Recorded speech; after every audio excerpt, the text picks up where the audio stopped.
Hello, welcome back to the channel. So today we're doing another craft, and that craft is on my clock. So this clock, I actually got it from IKEA a couple years ago, and it serves as a clock. It does its job. I find this very boring. Like, look at it.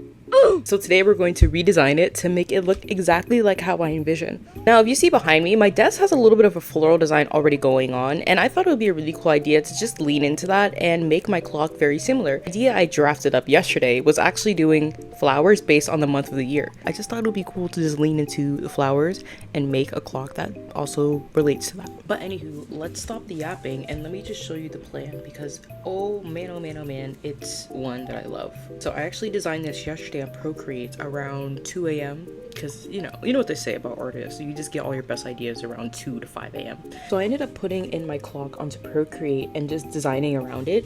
So I have all the flowers that correlate with each month of the year. Let me show you how I kind of want to do it without the clock picture added in. I kind of want to do it something like this. It's basically going to end up looking like this. So I'm going to get rid of the backdrops of the clock numbers and just have it as the flowers. And then I'm going to use Palmer clay to make the time sticks, you know, so they can tick, tick, tick. I think that would be really cool to make them in the shape of leaves. I'm also going to color it cream color. I just feel like it would give it a nice contrast compared to white. And now that we have the drafting out the way, the first thing we need to do is figure out how to open the clock. I mean, you can't just pop it out. I think I might need a tool of some sort. I have this screwdriver that has the flat head, so we're going to use this to see if we can pop it out.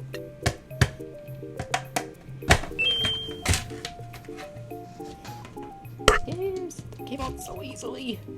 I don't know why I didn't expect that to just pop out as easy as it did, but I forget it's just a bunch of plastic at the end of the day. The first thing we're going to do is actually cover these numbers. So to do that, we're going to use craft tape to cover the numbers, and then we're going to paint over all of that.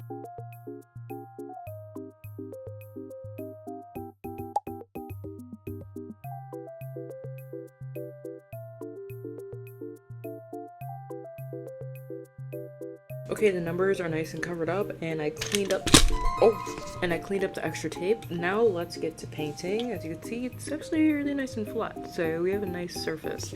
I did say I want to paint it cream, so we do need to color mix a cream color. Okay, to make this color, I looked up online what colors make a nice cream color, and it just told me a lot of white and a little bit of yellow. I think I added too much yellow, so I decided to tone it out with brown, and it brought it back to a color that is actually really nice and earthy. It's like an eggshell. Actually, there might be too dark for eggshell. I guess it's just cream. But yeah, it came out really nicely. I decided to do 2 coats of this just to make sure that the base we had for the painting was the exact color we wanted, and it was just very smooth and ready to paint very intricate designs. So coat 2 is done. Now we're just gonna let it dry. I think that actually worked very nicely. Now we have a full complete base so we can do the flowers. Let's let this dry and then prep everything else in the meantime. So I'm back. The paint is very much dry. I took like a 2-hour break because I was making my Mother's Day card, and it's the one that you see on Pinterest where you can open it. Let me show you. I made it like 3D because normally it's supposed to like slide, but because I made the Mother's Day part here as well, it's gonna be a little bit too big to slide back into the card, so I just made it like a pop-up.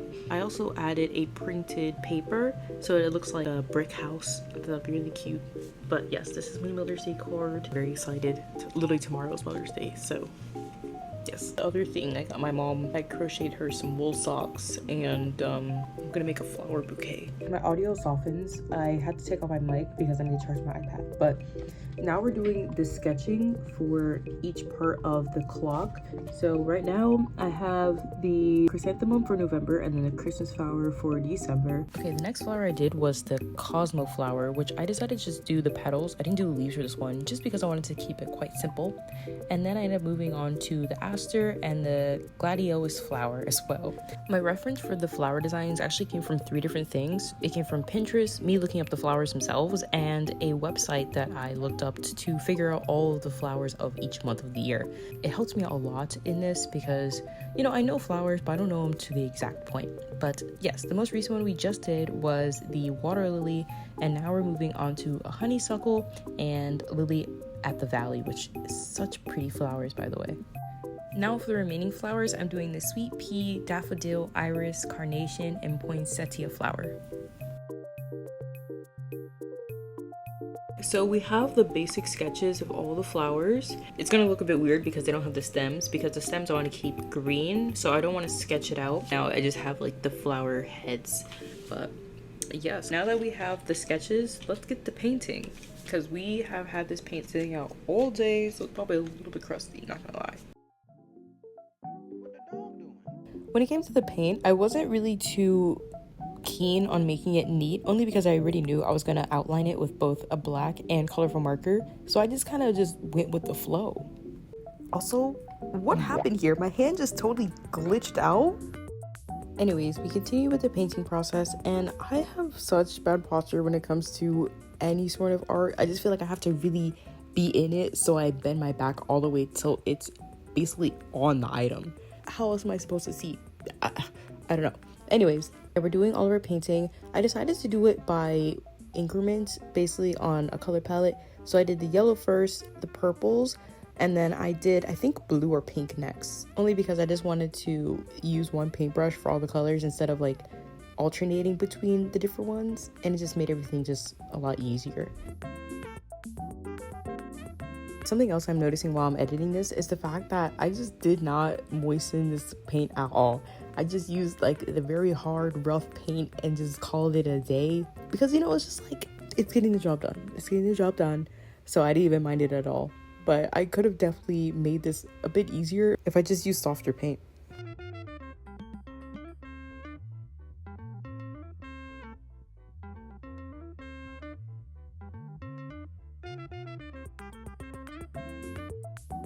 So I finished painting the actual flowers. Now we're going to do the outline, which I had the idea to do the outlines with these markers that I have, and I actually really like the idea because I was going to do it with paint originally, but I don't have any paintbrushes that are that skinny, and I really don't feel like messing up.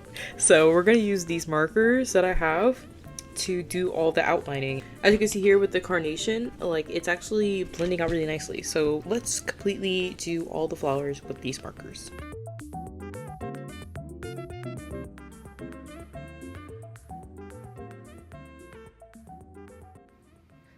While I was doing the outline, I also took this time to do the other detailing of the flowers, like adding stems or adding any other detail that some of the flowers had, because I remember in my drafting I didn't do that, and then I was looking at the pictures of the flowers later on and I'm like, why don't these look the same? And it's because I totally forgot to add the actual stems and flower buds, so I made sure to do that in this design.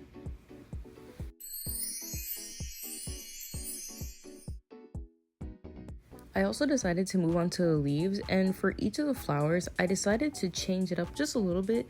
I used my references, but I also wanted to make sure I added my own style as much as I can, because I always like having, you know, a little bit of myself within all the pieces I make. So I just made them a little bit more simple to look at, and yeah.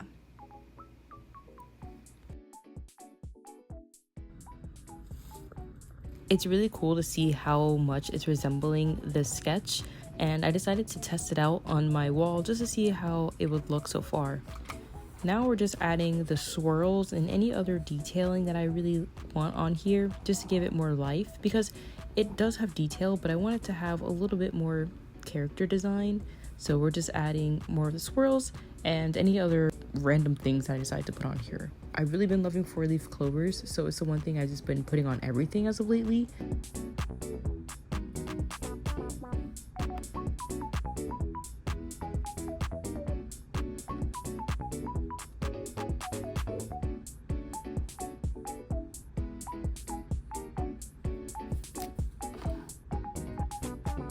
So it's way later in the day, and I finished doing more artsy part of it. Now we're gonna add like the numbers and the name of all the flowers, just so we can give it more design.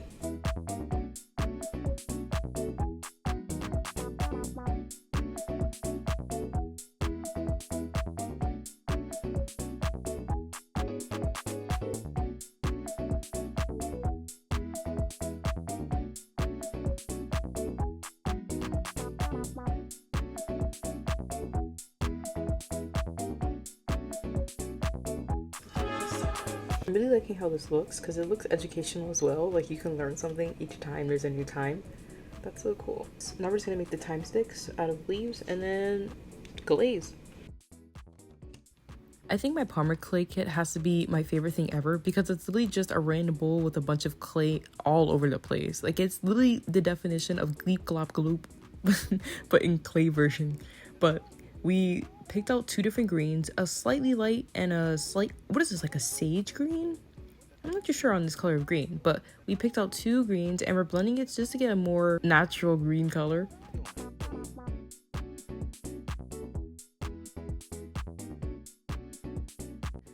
Additionally, I wanted to make sure that it would actually lay quite nicely or just fit on this time sticks quite well. So I made sure to lay both of them on there and make them flat enough where it wouldn't hit each other on the ticking process.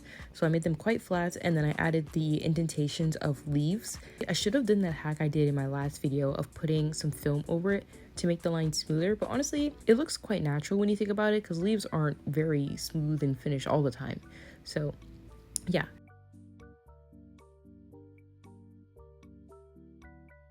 I actually really like them. They came out very ideal. Look at that. And this is just an example before we bake. Okay, we finished sculpting the leaves. Now we're just gonna put them inside the oven for about 30 minutes and then we can add them on. I'm so excited because we're nearly done. And I really like how they looked with the leaves on there. So let's bake these off. Our leaf pieces are out of the oven. I cut the bottom of this part because on the clock there's a little bit of like a circle piece and I'm going to basically add that piece. I have my hot glue heating up. Me and hot glue are like this. I use it in pretty much every project I do ever. I think I'm going to do a matte finish on this instead of a glossy because I still have to put the glossy cover over it. So I feel like that'll be a little bit too much gloss and then it would be hard to kind of see what I'm looking at during the day, especially with like the sun hitting it. So I'm gonna do a matte finish rather than gloss. If you notice, the clock looks a little bit flared out and it's because I wasn't thinking when I applied the Mod Podge and I had a lot of bleeding going on, but I ended up trying to fix it with a black marker and it actually worked quite nicely. Intermission, I decided to do some crochet. I really wanted to make a headband and I was like, you know what, let me take a break and finish this headband up. So I took quite a long break. I was crocheting this hungry caterpillar headband. I've been working on this headband for literally 3 days maybe, and it took me a long time because I'm still getting familiar with it. Lately I've just been really into it because I've been a little bit more stressed as of late, so it's kind of just my stress relief. And I really like this headband. I feel like it really took me out of my comfort zone of like what I thought I could achieve with crochet. But let me show you guys the clock because we have it finished. This is our updated clock. I love it so much. Now, a couple people may be wondering how I'm gonna read this because it looks like it would be difficult to read, but honestly, when you grew up reading analog clocks, you kind of just get used to placements of numbers. You just kind of know whenever the time sticks move, what time it is. So I don't really worry about that too much. I'm so happy I just impulsively decided to do this craft. It came out so cute. I really like this. I love this a lot and I feel like it makes my desk look amazing. Now let me show you my desk actually right now. After all the crafts I've done today, this is the state of my desk. There's crochet embroidery, there's paper, it's just so many things, and that's just usually how my desk looks after doing like multiple crafts, because I never just do one craft. I always do like a bunch all at once, which is kind of shown through this video a bit. But let me clean it up so I can show you the full thing with my new clock. Come back to my desk area. It's actually nice and clean. I turned my lantern on. Very cute. We finished the clock and I feel like it suits this area very nicely, especially with my Q2 list with the lilies and the clock. Perfect. I feel like it really ties together everything in my room, especially my desk area, quite nicely.